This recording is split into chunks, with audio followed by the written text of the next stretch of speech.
Friends, நான் இன்றைக்கி அதிரசம் செய்ய போகிறோம். அதுக்கு வந்து அரிசியை ஊற வைக்க போகிறேன், கழுவி காய வைக்கிறதுக்கு. இப்போ அரிசி வந்து இந்த மாதிரி காப்படி உலக்குது. நாங்கள் கடைக்கு போடுறதுனால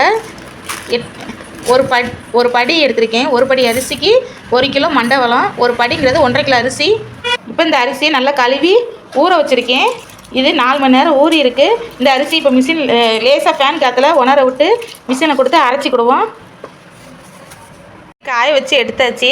இதை இப்படி இருக்கணும். இப்போ இதை மிஷினில் கொண்டு போய் அரைச்சி எடுத்துக்கிடுவோம்.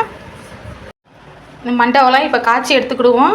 1 கிலோ 1.5 கிலோ அரிசிக்கு 1 கிலோ மண்டவெல்லம் போடணும். இதை வந்து நம்ம பாகு காய்ச்சி எடுத்துக்கிடுவோம். பாகு வடிகட்டி எடுத்து வச்சுருக்கேன். இப்போ பாகு வடிகட்டி இப்படி இருக்குது. ஏன்னா தூசி மண் இருக்கனால வடிகட்டி இருக்கேன். இது நல்லா கொதித்து பாகு பதம் வரட்டும்.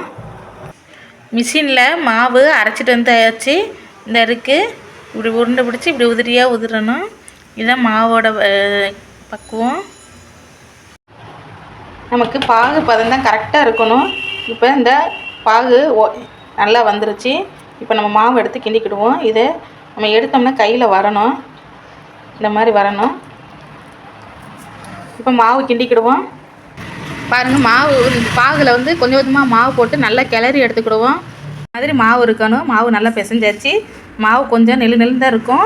இது வந்து நாளைக்கு கட்டியாயிரும். நல்லா 2 நாள் கழித்து கூட நீங்கள் அதிரசம் சுட்டுக்கலாம். நாளைக்கு சுடணும்னு சுட்டுக்கலாம்.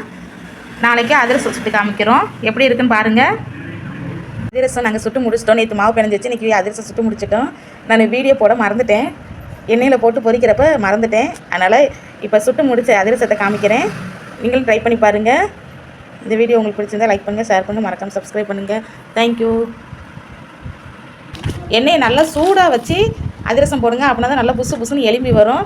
நீங்களும் ட்ரை பண்ணி பாருங்கள். இப்போ அதிரசம் பிச்சு காமிக்கிறேன் பாருங்கள்.